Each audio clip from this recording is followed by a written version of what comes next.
Good evening, everybody. I'm Patrick. I'm Norrie's assistant. It's my pleasure to chair this session this evening on the natural aesthetics of enchantment. We've got two speakers, and I'm going to introduce the first one up first, and then they will talk for 20 minutes, and then the next one will talk for 20 minutes, and then we'll listen to them for 20 minutes, and after that you can have a more open session. So if there are questions, you might want to put them in the chat, and then I can go back and try to recover those when the time comes. So the first speaker is Dr. Rebecca Burrell, educationalist from Cape Cod. This I was going to say this evening, but maybe it's this morning for you. It's midday. Yeah, who's an educationalist, has an organization called Horse Chestnut Wins, and the information that Norrie sent gives you a link to that organization. And amongst the words there, she's going to talk about the language of human kinship with nature, which I think is very geopoetic. So look forward to hearing what you have to say about this, Rebecca. Okay. Well, thank you. Yeah, it is very geopoetic, and the notion of poetics being the language of the earth, the Gaian language, is very supported by the work that I do. The work that I do began when I was a child and had been very immersed in the natural world and was very proficient there with myself and also with my siblings and my cousins and my neighbors. And I first stepped in first grade classroom, and I was very disturbed by the dichotomy of the environments that I didn't know how I could want to learn or be in that environment. And it turned out I was very disoriented there for many years. So that got me on this notion when I was in a position to go back to school, because I didn't want anything to do with school when I graduated from high school, to follow this pathway around why it is that intelligent, creative children are learning disabled in school, which I was. And so it got me on this whole path about what is the fundamental languaging that we humans are all about, that is how we learn about being in the world, it's through language. And so this is the fundamental language, is a very nonverbal language, and it very is the fundamental of poetics. And that came very clear to me when studying the, child development from an evolutionary perspective, because the two go hand in hand. What happens in utero developmentally is a recapitulation of what happens to our whole ancestry in the animal kingdom, in the plant kingdom, in the mineral kingdom. It gets recapitulated in utero. But the fundamental thing that happens in utero is the first perceptual system to develop is the vestibular system, which orients us with gravity, the gravitational field. And the gravitational field orients us in in time, in space, and in weight, gravity. Okay, but it also, the first thing it does is orient us in the sound and movement. So it organizes our perceptual capacity to recognize sound and movement. And those two things are unified in utero. They're perceived as one thing. So any movement, gesture has a sound quality to it. And quality is the key word here. And any sound quality has a movement gesture that goes with it. So that's the foundation for this primary language that is patterned in utero.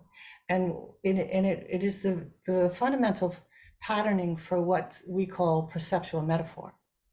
And that happens because once that early foundation of movement sound through the vestibular, through the gravitational field of the earth, which we bond to first, our first bonding is ecocentric. Our first bonding is with the earth. And that capacity to know the earth happens through that movement sound cross-modal. Sound is a movement and movement is a sound. And that is the foundation for all of our other senses. All of our other senses are fundamentally organized through this foundation. They are all become cross-modal as well. In other words, something that we look at can have a sound, or something that we move can have a qualitative gesture that can be that can resemble something that we see in nature, like the flow of the land. We can make a movement gesture like that. That's a transference of resemblances, which is metaphorical. So that is what happens. It begins in utero and it gets amplified in the infant-mother dialogue, which is the first immediate connection that an infant and mother have with one another once the birthing process happens. So this fundamental foundational language is very alive in the mother-infant dialogue. It's very much a choreography. It's very much improvisational. It's very creative. And so when a mother-infant are in dialogue, this cross-modal phenomenon happens. Whereas a baby's voicing saying, ah, the mother will do what I did. The whole gesture and eyebrows lift along with that tone. So there's this felt quality sense that gets transferred through as a resemblance. This gesture resembles, ah, so that's the foundation for all of art, is this perceptual metaphor. And so I came to understand that and recognize how this very fundamental poetics is our kinship language with nature. It's in all of nature. And so it really is well suited for the notion of geopoetics. This foundation for art making, this aesthetic organization of our perceptions, is fundamental to who we are as human. It's fundamental to who we are as kin with nature, of children of nature. This is our primary language, and this language has got very marginalized in modernity. It's not considered a valid way of knowing, and the arts became very marginalized and elite. Fine art was separated out from folk art, which was very earth-centered art making, and still very much based in this perceptual metaphor as valid meaning making, an organization of the way we relate to nature and the organization of the way we relate to one another. And so this cross-modal capacity, this perceptual metaphor as the foundation of art, for instance, can be seen in this haiku. The haiku goes like this: my core resonates, the color of indigo, the tone of a loon's song. So we're opened up perceptually into this whole experience of a loon singing by a lake, and all of these poetic communications happen through alliteration of vowel sounds. The luminous vowel sounds get repeated throughout this description of this experience of the tone of a loon's song, and which begins with my core resonating.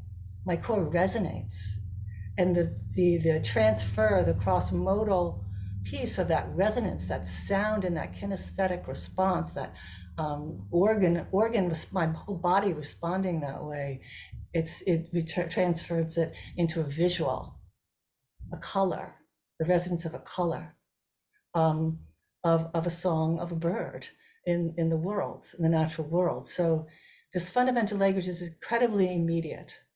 There's no lap time between meaning. The conveyance of meaning is immediate, and that's what's the fundamental thing about the in utero experience, is that there's no lag time between meaning. It's immediate. A vowel sound like oh has a very different qualitative influence than a consonant like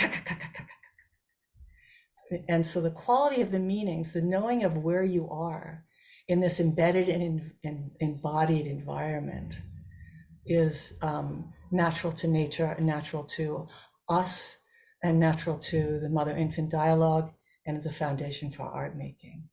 So this struck me, learning of this struck me as rather astounding. And so because it's so marginalized from our everyday knowing, it's so marginalized from our everyday valid way of knowing, except that it's the very fundamental of who we are. The way our perceptions are organized aesthetically. And so this primary language, for instance, is also a part of, can be seen in the notion of, in the science of biosemiotics.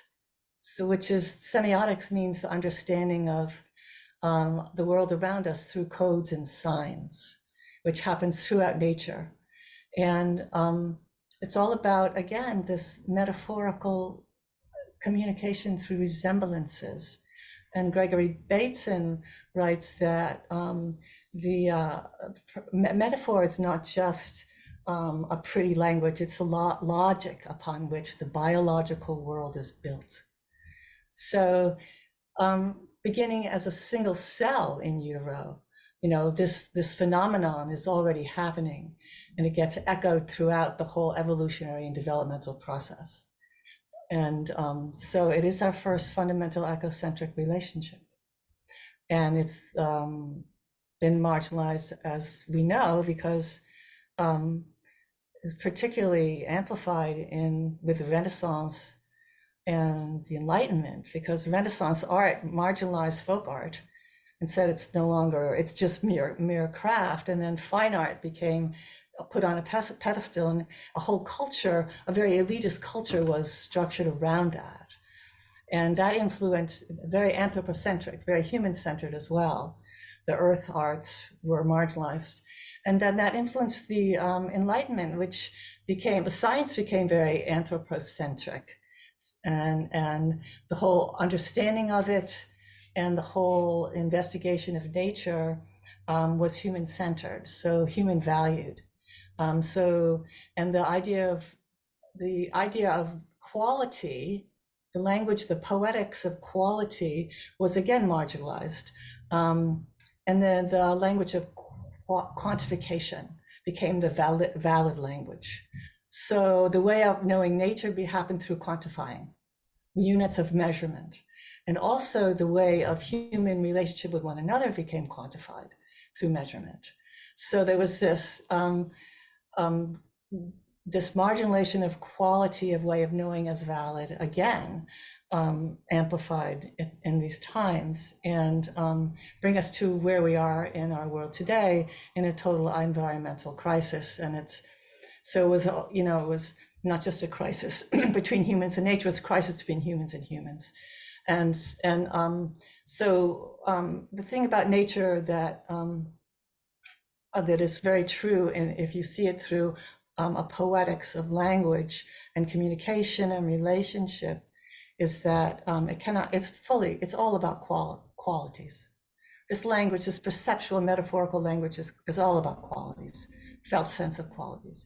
So geopoetics, to bring that language back into the center of our knowing and understanding the world, is a very pertinent need and program for our times, a very pertinent project for our times. The other thing that I want to bring out about arts and the poetics of arts is that from indigenous times, Paleolithic times, this notion of this validation of our perceptions organized aesthetically comes out in ritual and ceremonial arts, which are fundamentally movement and sound, organized. Okay, and so that's the fundamental of ceremony, dance and song, and rhythm, and all of the other arts come into play with the ceremonial artists too, but the fundamental, it's carried through movement and sound, this fundamental way of knowing the world.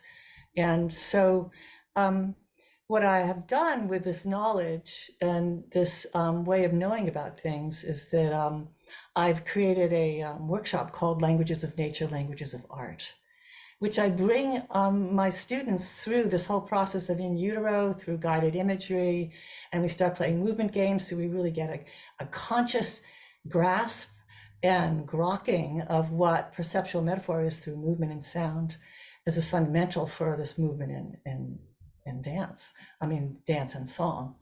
And we start playing, so we get a conscious a grasp of that, and we intentionally work with it. So it brings it back into center stage rather than in a marginalized way of knowing about things. And then we use what we learned from this languaging, and we do a nature immersion meditation. And each of us make a poem from that immersion. And another thing that we've done in the workshop prior to this immersion is I've taught my students, most of them are non-dancers. I've taught them how to make MIDI dances with this perceptual metaphorical capacity. So what we do when we immerse in nature and immerse in this language, we just immerse in the variegated spontaneity, improvisational call and response between ourselves and nature, where we've chosen a place where we've chosen and moments where we've chosen to be in this very focused state. And we make a ceremonial dance of that in representation and in celebration of our kinship with nature. And I've done this with 5-year-olds with 20 minutes, for 20 minutes of time. And then I've done it recently at a week-long workshop with the Findhorn Foundation. And we took all that much time to explore this marginalized language. So the basic thing that is important here is the poetics of our perceptual systems. Our perceptual systems are organized aesthetically. That's the foundation of who we are as human beings, embedded and embodied in the natural world. And that language operates through perceptual metaphor. So I hope I've given you a clear understanding of that foundational language. And from here, I pass that on to Patrick. Okay, well, I'll introduce Patrick, all these Patricks. Certainly, my core was resonating with the sound of your voice coming across the pond. Not the golden pond, perhaps, but coming across the pond. Atlantic, lovely. Yeah. So our second speaker, thanks for your timekeeping as well, Rebecca, is Dr. Patrick Curry, Canadian born, but lives in London. Also went to University College London, so I share that with you, that experience with you, Patrick, and has published on many things, including Tolkien, art and enchantment, and has given sermons on ecocide. So I suspect we're going to hear a bit about ecocide and some of those things from Patrick here today. So over to you, Patrick. Thank you.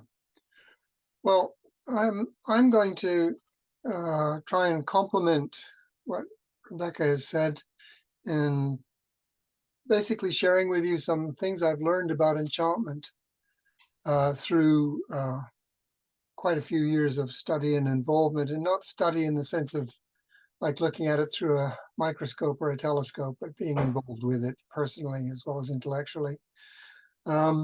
So I'm going to run through some basic characteristics and dynamics, first of all, of enchantment, the experience of enchantment. I'm really interested in the experience of enchantment.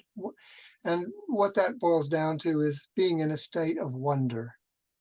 And for reasons that I hope will become clear, when you are in a state of wonder, the world is enchanted. And when the world is enchanted, you are in a state of wonder. There's nowhere to draw a clear, clean distinction between psychology and between subjective and objective here. We'll come back to that. So let's look at some of these, what Wittgenstein would call family resemblances of enchantment. The fundamental thing, as I've said, is the experience of wonder. Oh, and one more thing. When I'm going through these attributes, try and keep in mind somewhere how they are related to an experience that only a human animal could have. And if you are assuming that the animal is therefore, there's something missing from that account because I'm talking about a human animal, then I respectfully suggest you don't understand how absolutely rich and unplumbable the fact of being an animal is. But I'll come back to that. So this experience of wonder has intensities. It can be merely a charming situation or this charming person you're talking to. A step up is delight. which is sharper and keener. And then what I call radical or deep enchantment, which manifests as joy, full-blown joy. This doesn't happen very often, but when it does, it's usually life-changing. The other Patrick mentioned ecocide. Well, that's some kind of context, all right, for nearly everything we do these days, I think. And it justifies asking the question, is enchantment, which sounds pretty fluffy on the face of it, is it frivolous in relation to what's going on in the world today? Well, I would present as witnesses two people who say otherwise. J.R.R. Tolkien, who survived the Battle of the Somme, said, enchantment, which he called fairy, is as necessary for the health and functioning of the human as sunlight is for physical life. And the Polish poet Czesław Miłosz, writing, be it noted, in 1945 in the ruins of Warsaw, it's madness to live without joy. So I don't think it is frivolous, ultimately. What enchants? Well, anything in theory can enchant, but there are certain commonalities, which being the human animal, which we all share a lot of attributes, no matter how different we are in other ways. So it tends to show up in the context of love, nature, food and drink, learning, religion and spirituality, and art. What an odd list. And I think the oddness of the list is encouraging that we're onto something real. The etymology of the word enchantment is to be in a song. En, in, chantement, singing. To find yourself in the song that you are singing or in the song that you are hearing. And by extension, to find yourself in any story or narrative. And ultimately, the story that we are a part of is the story of the earth. And you can experience being part of that and existing in relation to that, which is profoundly enchanting. Enchantment is always relational. You're always enchanted by something or someone. You're always in wonder at someone or something. It's inherently relational. And the more intense it becomes, graduating from charm to delight into joy, the more reciprocal it becomes, in which the other party, whether or not they are technically alive or not, like a biological entity, comes to life and is apprehending you as you are apprehending them, okay?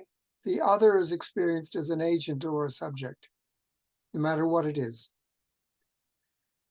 However, because this is an ongoing relational phenomenon, it doesn't stay the same for very long.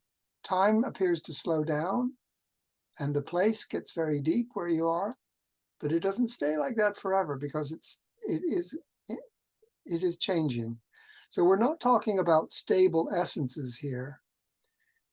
We're talking about effects of relations, ongoing relations, in which no one party is in control, is in charge. No one's casting a spell to enchant you or vice versa. Okay, nobody's in charge. And that, in that very important sense, enchantment is wild. And that's not a coincidental description as a description of nature as well. It's a kind of an elective affinity between the wildness of wonder, which cannot be controlled or managed, and the wildness of nature. When nature is hyper-controlled and managed, it stops being wild nature and becomes something else. Okay? It can be encouraged and welcomed, but that's a different matter. Now, one way to understand enchantment is what through the phrase Max Weber used of concrete magic. And what he meant by that was that in moments and places of enchantment, they are both completely material, specific, situated, embedded, embodied, particular, and deeply spiritual, ineffable, ungraspable. And that's something, those two aspects of life are are aspects that we have been taught and trained over hundreds and even thousands of years to separate and distinguish between. If it's spiritual, it's not material. If it's material, it's not spiritual. But the fact is that enchantment itself is upstream of that distinction between objective and subjective, self versus world, material versus spiritual, and so on. Okay? And it flags up the fact that actually life itself is upstream of that distinction. And ultimately, it's a very stupid and destructive question to ask. Well, that experience you had, was it material or was it spiritual? There is absolutely no way that question can be answered in a way that isn't destructive to the integrity of the experience itself. So we're talking about a moment, not time as an abstract concept, but a moment of wonder. And we're talking about a place of wonder. It's neither just a state of mind nor a condition of the world, but it's both. And although it can feel very transcendent, these experiences of enchantment they do feel very transcendent, but the transcendence peculiar to them, is an immanent transcendence. It results from going deeper into whatever is happening where you are and the other whom you are relating to and finding out more about, and them going deeper into you, deeper into the whole situation. Or to quote a novel that is germane here, the farther in you go, the bigger it gets. The bigger it gets, not the smaller it gets, okay? But it doesn't last forever. It's not infinite because of the concrete aspect of enchantment. Means it will change inevitably. It is slowly and sometimes quickly changing, okay? So let me go back to something that Rebecca flagged up, which is metaphor. In the time available, I'm not going to be able to go into great detail here, but metaphor really is the lifeblood of enchantment. And it shouldn't be understood as a mere literary device. It's much more than that. It's not even just about knowledge or knowing, how we know things through metaphor or express things. It's about being. Because I think of metaphor in this context is ontological. It's how we are and who we are. Let me try and explain what I mean. Every self is a self by virtue of something else which is not itself, okay? So I, as a biological organism, am completely dependent upon the air that I breathe, the microorganisms in my body, the food that I eat, the shelter that I need, and so on, the sunlight that I feel. Are all those things myself? Plainly not. They are not myself, but I am completely intertwined and dependent on them, and I wouldn't exist without them. Therefore, it really is true to say in this case, I am and am not myself. That's there is metaphor, is and is not at the same time. Another form of metaphor takes X is also Y. The classical example of this is Achilles is a lion, usually with an exclamation mark, because there's always a discovery involved in a true metaphor, if it's a living metaphor. Now, Achilles doesn't stop being a man, but he also has that about him which we can validly describe as a lion. So he is and isn't a man. Indeed, he is and isn't a lion. So these paradoxes which emerge, these metaphorical, what we could call tensive truths or metaphorical or poetic truths, exist at the level of who we are and how we are. They're to do with being. They're not just to do with knowing. Also, they're participatory. You can't stand outside them and exhaust their meaning. The minute you start thinking about them, feeling them, getting involved with them, you're already participating in the metaphor. The whole thing is participatory, okay? And so is enchantment. If you're standing outside the enchantment looking at it, you're you're disenchanted and you can't understand what's really going on. Similarly, again, it's wild, nobody's in control, and it's always personal. So I talked about the reciprocity of enchantment between the other and oneself. And I talked about how it didn't need to be a living thing. There's a technically living thing, like a biological entity. There's Rilke's famous poem about the torso of Apollo, a statue in the Louvre, which concludes, "Here is no place that does not see you, no place on the statue that does not see you. You must change your life." It doesn't get any more direct than that. Right, so let me give you an example of, how am I doing? How much longer have I got? 10 minutes or 15? 5 minutes? Oh, let's make it 10, I think. 7. If you could. I think I started at 20, quarter to. Yeah, that's okay. 19 I'll try and be minutes. I'll try and be quick. Richard Mabey, the writer Richard Mabey, is describing listening to a nightingale sing in Suffolk under a full moon in May. He sings a stylish 4-note phrase, then repeats it in a minor key, slides into a tremolo. I want to clap. I'm edging closer now without realizing it, no more than a few feet away. The notes fill the air. They seem to be solid, to be doing odd things to the light. I'm riveted to the bush by this tunnel of intense sound. At this point, he says, just for a few seconds, the bird was in my head and it was me that was singing. Now, this is a classic example of enchantment, okay? It includes presence, not attributes, but presence, participation, the relationality of wonder at. It's embodied, especially in this case, is the sense of hearing. It's embedded in a very particular place. And for a moment or two, here's the metaphorical paradox, maybe both is himself, he's both himself a human being and a nightingale who is singing. So he is both singing as a nightingale and simultaneously not singing as a human being.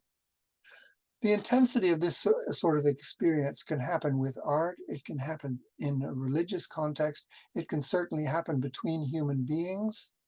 This other person is a god or goddess. That doesn't mean they stop being a human being. It's very important to realize that they don't stop being a human being.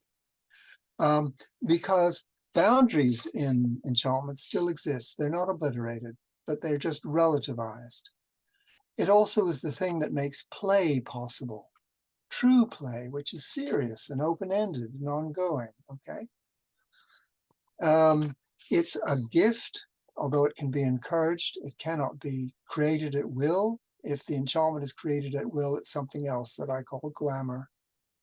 It's deeply embodied, okay, and embedded, and that's the concrete part of concrete magic.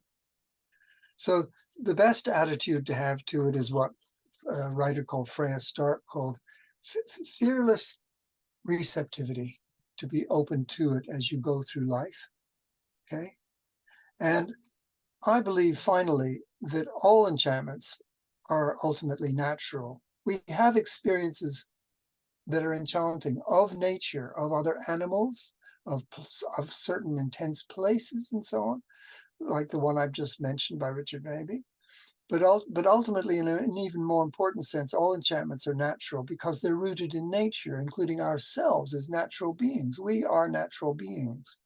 Part of our nature is to be cultural beings as well. That's part of our nature. So enchantment is, and Rebecca made this point too, is not anthropocentric. It includes us, but it isn't all about us, let alone all about me, okay? Radical enchantment of the kind we're talking about here especially is a whole body, mind, and therefore whole world experience. Wittgenstein said, physiological life is of course not life by itself, in itself, neither is psychological life. Life is the world. And that's the takeaway I would like to leave with you. Okay, thanks for that, Patrick. When you were talking about enchantment, I met some of my ancestors at the weekend. They were 1.5 billion year old stromatolites from the Neoproterozoic, and I was enchanted.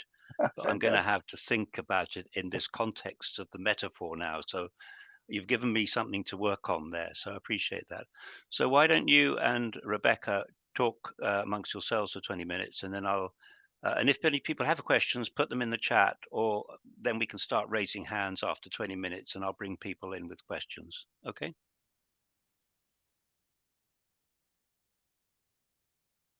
Well, Patrick, I just wanted to ask you to give a distinction between the word modern and modernity, because Between modern and modernity. modernity, yes, yes, Yeah. okay. Well, so this is drawing on what I was talking about in my book, Art and Enchantment. I said there's modern artists, and in the sense, in that sort of rather banal sense, we're all modern because we're living now.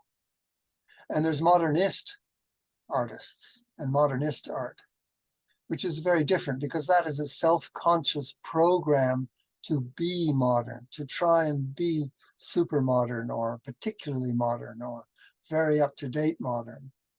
And they're not the same thing. So a modern artist would be perhaps Matisse, who certainly I regard as a very enchanting artist. His work is very enchanting, but it's could not be mistaken for classical art in any way. And Duchamp, whose whole program is actually, in a sense, to destroy art by being by outgrowing it, by getting rid of it, by being even more modern than anything art could produce, hence taking an inverted urinal and mounting it on the wall and calling it a sculpture. So as for modernity, I think, is a certain sort of sensibility more than a period of time. It's loosely a period of time, but nobody can say exactly when it started. And postmodernity, so-called, was turned out to just be an extension of modernity. And so again, modernity as a fact, we're all living in it. We can't avoid it. But as a program, modernity, I think, was best described by an Australian ecofeminist philosopher, Val Plumwood, as the program of modernity, she said, is the rational mastery of nature, including human nature. So a program to master nature. And well, that it would be difficult to imagine anything more destructive of enchantment than that, or more hostile to enchantment. Mhm. And if enchantment is the birthright of us as embodied, embedded human animals, which I think it is, I think in the worst possible imaginable situations, you cannot entirely destroy the possibility of enchantment, then that's a very unwelcome reminder to modernists that their program ultimately is going to fail unless they can turn us into something that isn't human, like, say, a cyborg, for example. Yeah. Yeah. And so it's really, I think, in modernity where this poetics of relationship between ourselves and our relationship with nature, ecocentrism, got, obviously marginalized. And as you say, that really can't be anything more destructive than that. And that's really playing out very clearly in our environmental crisis. Yeah, yeah. And what I ran into as a child, 5 years old, stepping into a classroom and so impacted by the the the dearth, the absence of liveliness, and anything to want to be able to engage with or be in relationship with, sitting in rows, in lined up rows and not allowed to talk, and only, raise your hand. And Yeah. um, Deadening. It's deadening, isn't it? yeah, yeah, it is a deadening reality. And so, I mean, that is what we're doing with the planet itself. We're destroying it. Yeah. So what about this, this program to destroy, to disenchant? Well, it's part of that program is to control, and it comes from a desperate need for total security, which they think will come about through total control. Of course, in that program, what is not under control is themselves. They're not under their own control. And in contrast, I think what you're just talking about, the classroom, it reminded me of something, one of Blake's aphorisms: life delights in life. Mm. And there's no delight in that situation. There's no joy. There's no life in the broadest sense of the word. Mm. I liked what you said about qualities. I meant to pick that up because enchantment is all about qualities, the perception of qualities and the apprehension of different qualities. And qualities are inherently plural and inherently changing all the time.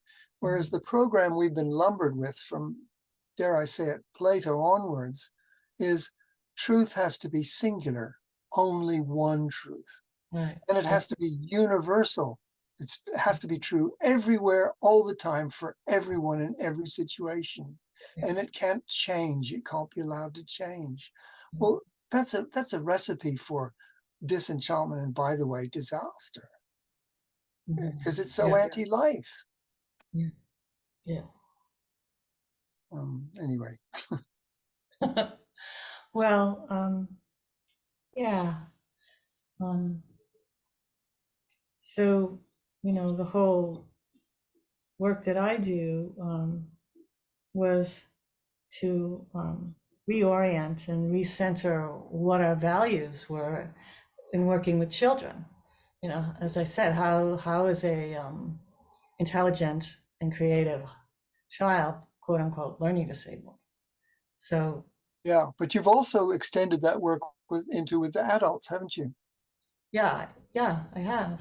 So, but I wanted to. I ended up getting a doctorate following this discovery of the ways that I could support these experiences I had as a child.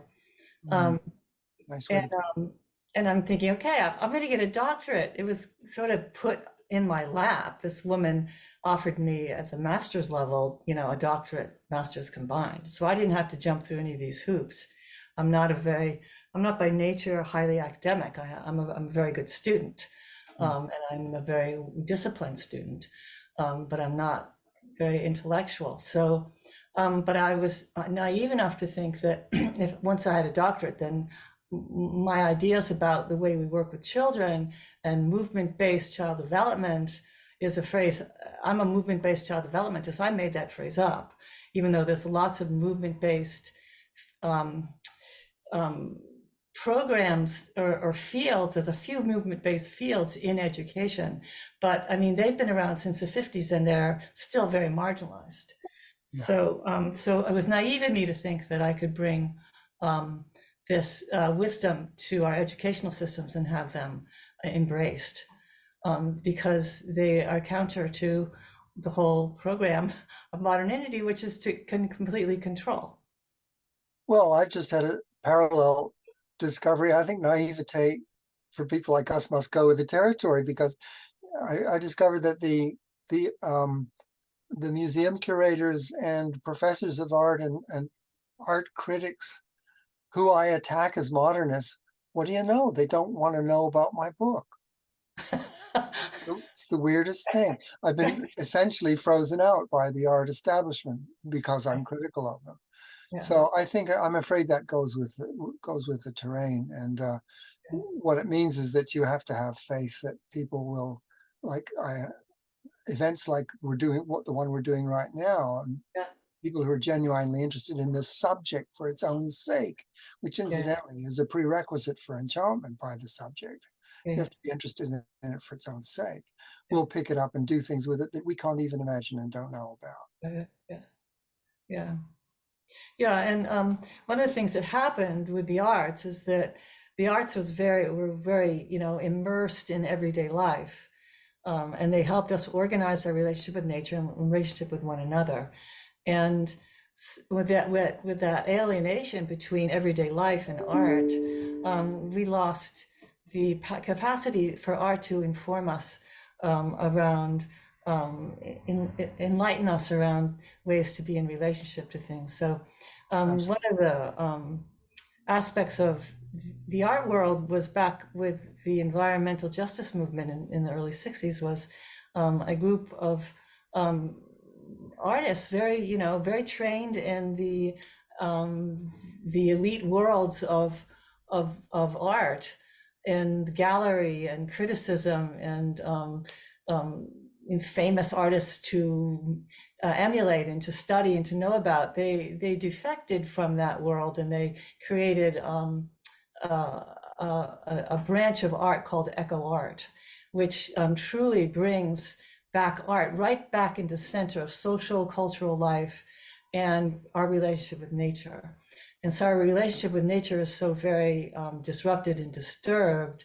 Eco artists are strive for doing public works that refurbish aspects of the natural world of any given place and every given moment, like that you describe and make a point of about enchantment happens in a specific place in a specific moment, not the abstraction of time and space. Yeah, that's right. Although there's a kind of sting in the tail here, or hidden danger, because if I'm right that you can't successfully instrumentalize enchantment, even subtly, even for good purposes, and have it survived, because I don't think art enchantment can survive a program or a system, then even doing it for good purposes, you have to be very careful. If your art is only to say, look at the wonder of this, whatever it is, place, this ecosystem, this rock, these animals, this tree, this water. I mean, isn't it extraordinary?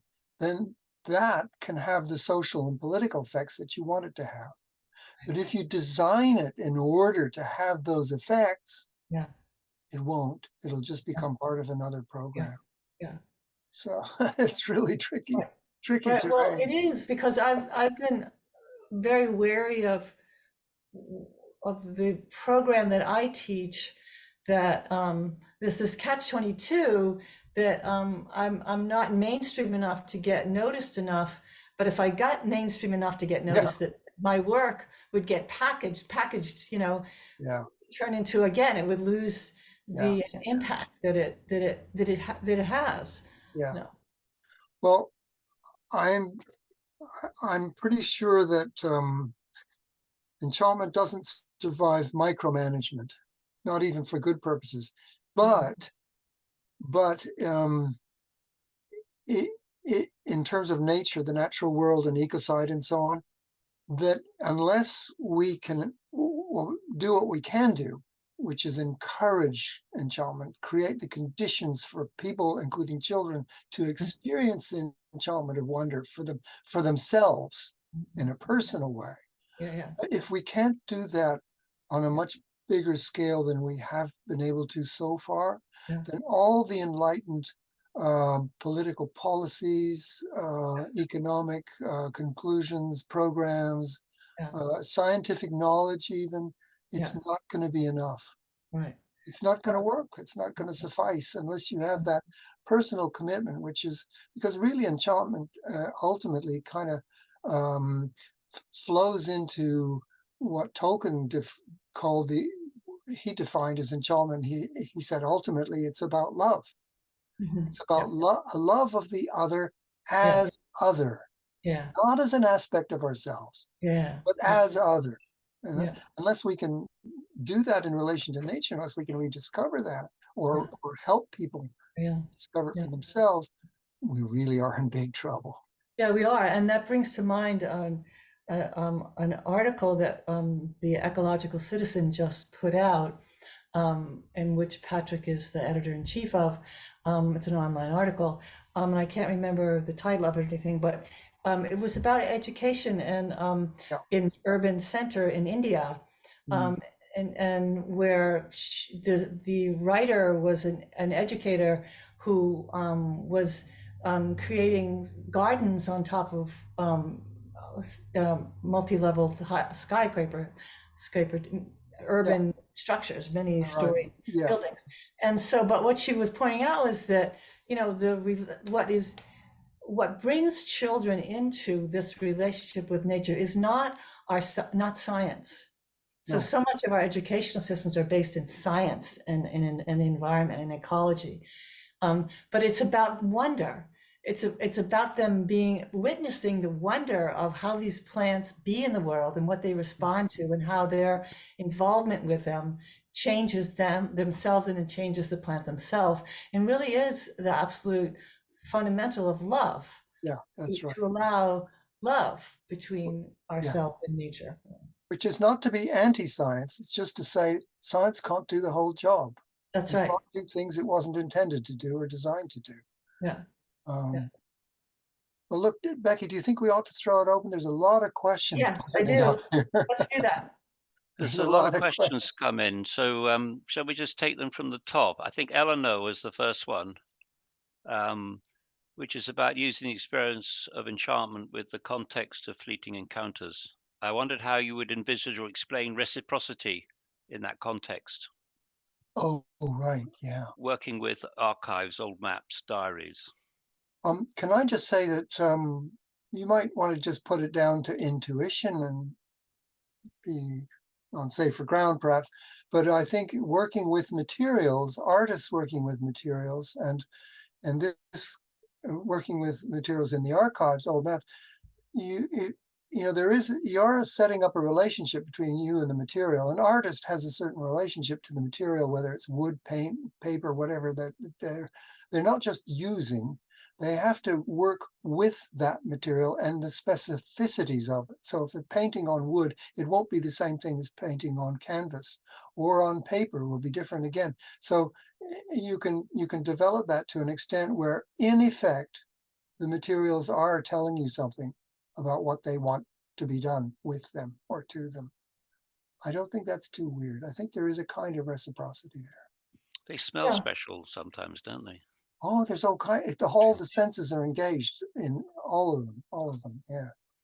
Well, my sister Sarah is on this Zoom, and we had a 200-year-old cottonwood tree fall over in 2018 in our front yard of our family home, and in a storm, and it's still in full leaf. We didn't chop it up, and just, you know, it's still in full leaf, and Fantastic. it has a beautiful little sapling coming up from the root system. And parts of the tree that broke away from it and were died, Sarah's been making bowls with them, these exquisite bowls that it's so clear that each bowl is completely unique because it comes out of the reciprocity between the artist and the wood itself. So the wood speaks to the artist. Yeah, exactly. As for talk of re-enchanting the earth, I'm personally rather dubious always when I hear the word re-enchanting, because to me it implies, okay, let's get a program to re-enchant whatever. And well, how are we doing with the program? We'll have targets. Are we meeting our target, et cetera, the whole disenchanted 9 yards of methodology. And methodology is another thing you have to be very careful with, because it starts to replace the subject itself. So I agree with whoever said this, I think it's Roselle, hi Roselle, that absolutely agree that the earth is already enchanted, and what we need to do is rediscover that. I have nothing to add to that. Sounds like you've answered that one, unless Rebecca wants to comment on that. Nope, that seems pretty good. Okay, well, working down, Mary McCullum Sullivan, I guess, is the next issue. People saying thank you all the way through. Some abandonment of the desire to control oneself. Yes, because The desire to control is an exercise of will, and will is the contrary of wonder. If you're in a state of wonder, you can't be busy willing, or which in other words, trying to make something happen or make yourself do something. And vice versa as well. You can't be in wonder if you're busy trying to make yourself do something or somebody else do something. Now, there are situations in which will is necessary in order to create those conditions for enchantment. That can take a lot of willpower and skill and everything else. But ultimately, these two things, will and wonder, are what I call immiscible. They're like oil and water. They get entangled in circumstances, but they're not the same, and they can't be the same. So I agree. It's more about allowing yourself to be vulnerable to the wildness of being part of nature, which whether you would allow yourself to be or not, you are. So Oil and water make emulsions, so you can get them pretty much together. good point. It's a good And point. on that wildness, we saw the deer in the highlands, and we didn't know how wild they were. And I guess under your context, if they were being managed, they weren't quite as wild as they would be if they were unmanaged. But Yeah, sometimes it's difficult to tell. there's gradations. There's Yeah, gradations for yeah. sure. For sure. Whereas it's a fuzzy world we live in there, not a crisp world. Yeah. Absolutely. Absolutely. Yeah. So my machine keeps jumping around. So Nori's got a question there, or would you agree question to the end of a comment about Rachel Carson Oh yeah, of course. She was. introducing children to nature at a young age, but don't impart knowledge to them, but let them experience it from themselves. Yeah. Yeah. And also art comes in there very, very nicely. If we begin with art, the allowing of art, and the expression of, the reciprocation of. So you go into nature, you learn something lovely, whatever it is, or not so lovely. You know, nature can be frightening, and then you allow the child to express it in some way, and the way to do that is through art, not through the measurement. How many bugs did you count? And things like that. So the art, one of, in education, there became this thing was that literacy through art education. Okay, so what I've always, no, with arts, no, what is it? Arts, no, literacy with arts integration. That was it. So my phrase was arts with literacy integration. So if you can give the arts first, then you're giving that primary language a chance to establish itself and to create its natural relationships with nature before you start, dissecting it or counting it or whatever. Yeah, I think you can go on into scientific knowledge, as it were, safely if you have that foundation. Yeah. Then it's perfectly okay to develop it in that way if that's your bent and your talent and you want to. But I think starting out with, what did Nori say, introducing children to nature at a young age without telling them what it means. Yeah. Right. And I think that's very I think important. Rachel Carson, I think, is a really important person in the context of geopoetics and where it came from. I do regard her very much as a forerunner. And there are other women as well, like Nan Shepherd, who I think would qualify as being geopoetic, the Scottish writer and walker around the Cairngorm area of Scotland. But I was very struck by this short book that Rachel Carson wrote towards the very end of her life in the early 60s. And it in a way, it goes against what a lot of education tends to be like. We want to name the flowers, we want to name the birds, we want to tell children what they're looking at. But I think what she's saying is, if you let children, if you give them that freedom to explore nature in their own way, then it lasts for a lifetime. And I know that was my experience of as a child, growing up in the city, but enjoying going up the hill or climbing trees or going to the local park and that kind of thing. And I think that then later in your life it's almost like those experiences draw you to a certain place, say, you know, to the coast, to live by the coast, because you went to the coast on your holidays as a child with your parents, that kind of thing. But I think it's very important that we recognize that the development of geopoetics is not just happened by a lot of sort of scientific and poetic men, but also that women like Rachel Carson have done a great deal in this regard, but they don't often get the credit that they deserve. And Roselle's making a comment.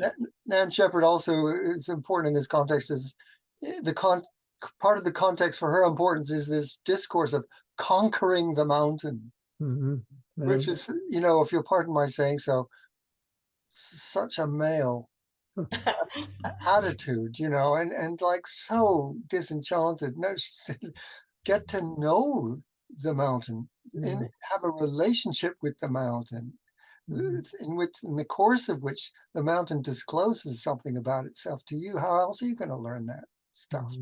So, and I guess she was an outsider. I mean, both of you talked about how your work is not part of mainstream, and I guess that's where geopoetics sort of sits. We all think we're not really part of any mainstream. You know, we're all doing our own thing. So I think that's quite interesting. Of course, it was Kenneth White who talked about grounding. You know, you talked about the grounding. Important to have a grounding. I think in education, we do think it's important to have a good grounding and then build on that structure.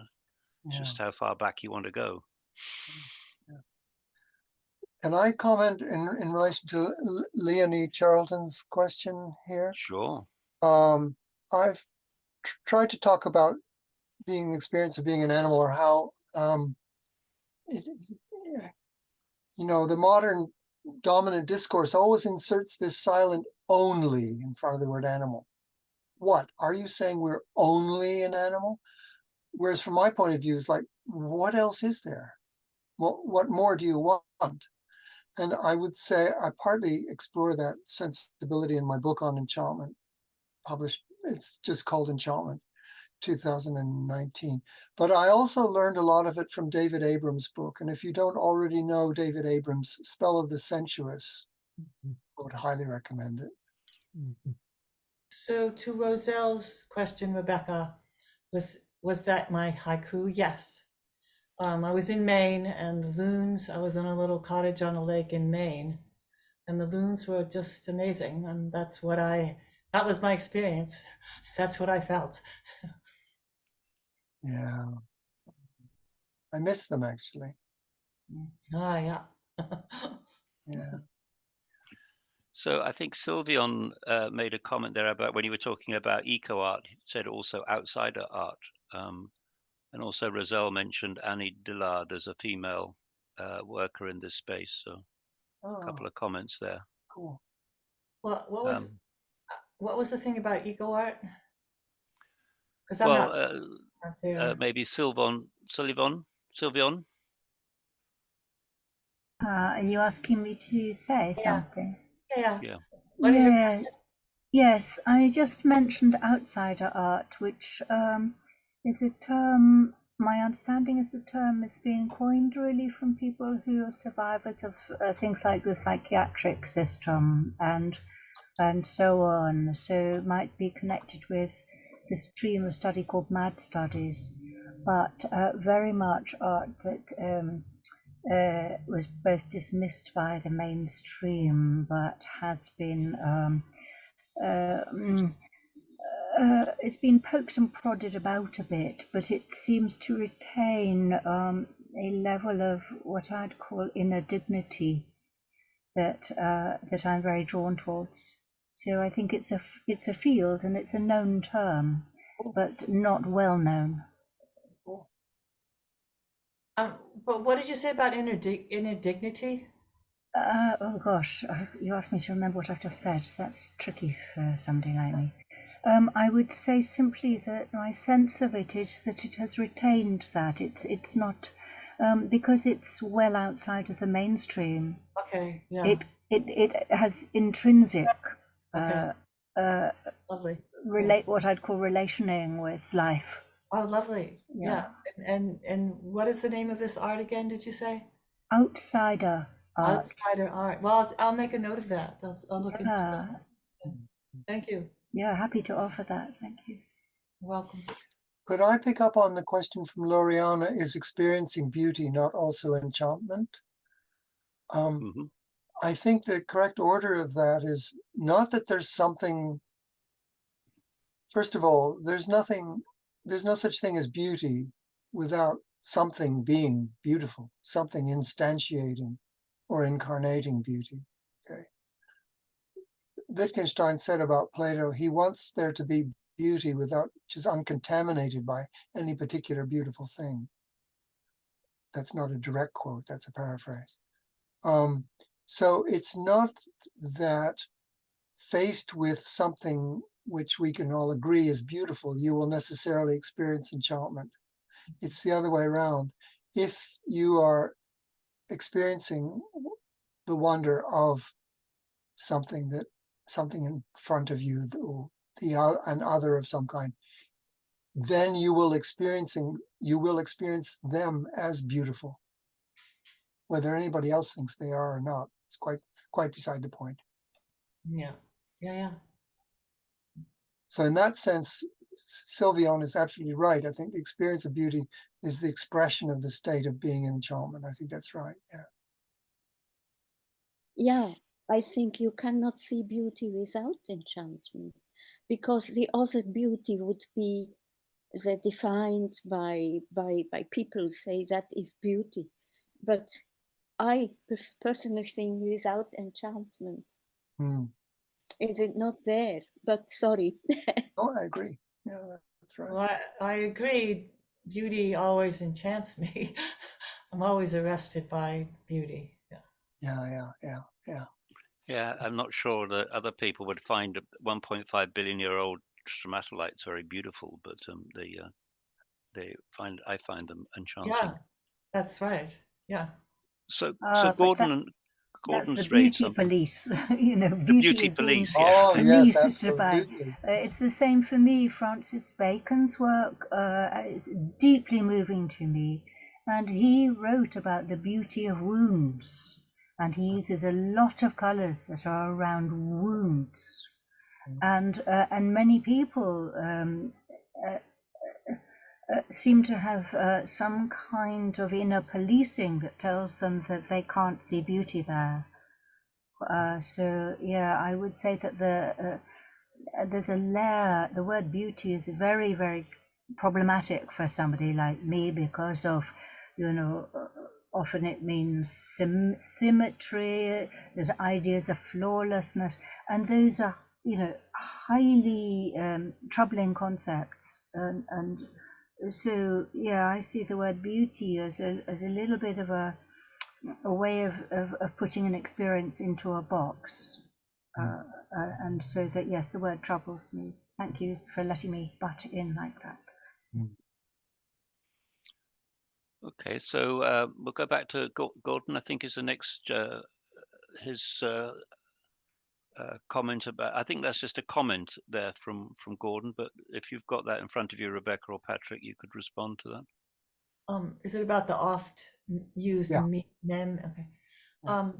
So are you saying, Gordon, that that if like someone like what I'm saying and what Patrick has to say, people will say, well, it's not realistic. Come back down to earth. It sort of sounds like it, doesn't it? I think that's the. Yeah. I mean, this Yeah. is to be told to get real is Yeah. pretty ironic because Yeah. these people must have an extraordinarily impoverished idea of what is real. Well, real sometimes is the need to put food on the table and to heat your house and, to get Yeah, from A to B. So there's a pretty real things for a lot oh of people. no, I don't deny that for a moment, but if it means that you cannot, that therefore you must exclude any experience, anything that you might find wondrous, then I'm not in favor of that. That's a kind of imperialistic kind of reality imposing a particular idea of reality, isn't it? It's, as far as I'm concerned, it's all real. Everything is real. An illusion is a real illusion. And an opinion is a perfectly valid opinion, you know. Well, I wouldn't say it's necessarily Yeah. perfectly valid, but it's certainly a real opinion. Then we can talk about whether it's valid or not. That's a different question. Point taken. Well, for instance, my work in movement-based child development, it seems to me those are pretty essential things about what it is to be human and what it is for a child to be able to be in a world where those things are validated and allowed to blossom, but they're not. So, I mean, we live in a really difficult world where we're so far removed from these fundamental things that would allow us to have an ecocentric value system and an ecocentric worldview and an ecocentric capacity to act in the world. We're very, you know, bereft of these things. So it's not easy to make an impression. Yeah.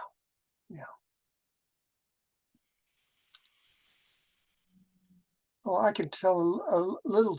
Have we got a minute? What time are we doing? Yeah, we got a minute or two. Kind of like I'm very fond of a little story. It's not a story. It's something, again, Wittgenstein said early in his work. He said, my work is like a ladder. You climb up the ladder, you have a clear view of the situation, and then you throw away the ladder behind you. You don't need it anymore. Then years and years later, in his philosophical investigations, he said, essentially, completely changed my mind about ladders. If there was somewhere I could only get through a ladder, in other words, a means, an instrument of some kind, I wouldn't want to go there. Because the place where I really need to get to must be somewhere where I already am. Which goes to the point about, you know, discovering and rediscovering again as a lifelong process of who we really are and where we already are. And that is something that I think is a powerful source of wonder. Would you say how we are and how we are not then? I mean, the metaphor. Understanding who we are and who we are not. Yes. Or how we are and are not who we are. In other words, there is this, the example I gave much earlier was the interdependency between us and what we call the environment, which is such a weasel word because it means that which surrounds me. I'm much more important, but you know, but that interdependency is like, where's the me in this? There is a me, but it's certainly not the whole thing, everything that's happening. It's not even the center of attention. But although I have to be present in order to appreciate that. So I think really ultimately wonder of the kind that Rebecca was talking about is a deep appreciation of being alive and of life. And for me, that's its great value. Okay, well, you two have certainly been the center of our attention this evening, and you've given us a lot of food for thought. We're getting towards the end of the session. Some people have had to go, and I'm sure they regret. But the chat will all be downloaded, won't it, Nori? I have to remind you to do that. The session will be recorded and made available to share with, for your own reference, really, to share with friends, build the community, and I hope you've sucked in people to the geopoetic world, the geopoetic and enchanted world that we live in, or the geopoetic and word of enchantment. Yeah. In thanking Becky and Patrick, I wasn't sure what was going to happen tonight, but I think it's been a very fascinating discussion, and it certainly made me think about a lot of things that I hadn't thought of before. And I think that might be the same for others. And I hope we can continue this discussion there. So that's all I have to say, but others may want to come back on any of that. I just want to thank you all for inviting us and giving us this opportunity to expand our conversations. Yeah, thank you. Well, I want to second that. Thank you very much, Nori, and everybody else, everybody who attended. Enjoyed that very much. And Yeah, I have been invited to go into a school to sort of teach them some geology. I'm just going to let them play with the rocks. I'm not going to give them any names. Hands on, and as long as they don't throw them at each other, they'll be all right. very good. Yeah.